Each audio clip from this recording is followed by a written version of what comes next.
হিসাবে, তখনই কিন্তু 7ই নভেম্বরের বিপ্লবের মাধ্যমে আমরা আমাদের আত্মমর্যাদা রক্ষা করি 1971 সালে।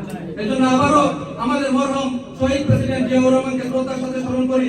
এ পর্যায়ে সংক্ষিপ্ত বক্তব্য নিয়ে আসার জন্য আমি আহ্বান করছি পর্তুগাল বিএনপির অন্যতম যুগ্ম আহ্বায়ক, পর্তুগাল বিএনপির সাবেক সহ সাংগঠনিক সম্পাদক, সাবেক ছাত্র নেতা, আমার প্রিয় ভাই হাকিম মোহাম্মদ মিরাজকে তার মূল্যবান বক্তব্য নিয়ে আসার জন্য আহ্বান করছি। হাকিম মোহাম্মদ মিরাজ, যুগ্ম আহ্বায়ক, পর্তুগাল বিএনপি।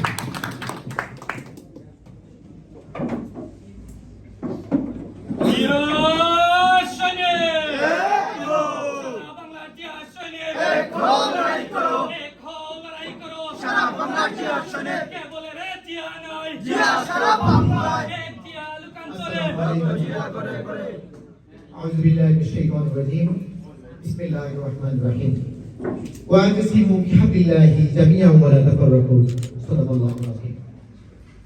সম্মানিত আজকের এই সভার সম্মানিত সভাপতি এবং সম্মানিত প্রধান অতিথি সহ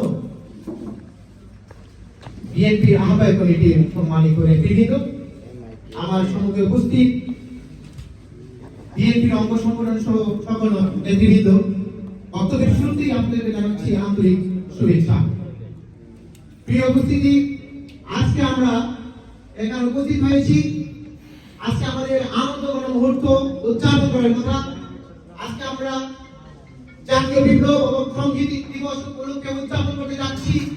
যে দিবসে আমাদের মহান রাষ্ট্রনায়ক শহীদ প্রেসিডেন্ট জিয়াউর রহমান মুক্ত আকাশে এসে জাতির বিবেককে জাগ্রত করার লক্ষ্যে সেনাবাহিনী সহ বাংলাদেশের সাধারণ জনগণ সহ একত্রিত হয়ে বাংলাদেশের সকলকে ঐক্যবদ্ধ করার লক্ষ্যে কাজ করে যাচ্ছিলেন। সেই মহান প্রেসিডেন্ট জিয়াউর রহমান প্রথম থেকেই এই জাতীয়তাবাদী শক্তিকে উনি ঐক্যবদ্ধ রাখার জন্য এবং জাতীয়তাবাদী শক্তিকে গণতন্ত্রের অধিকার ফিরিয়ে আনার জন্য, ভোটের অধিকার ফিরিয়ে আনার জন্য কাজ করে যাচ্ছে।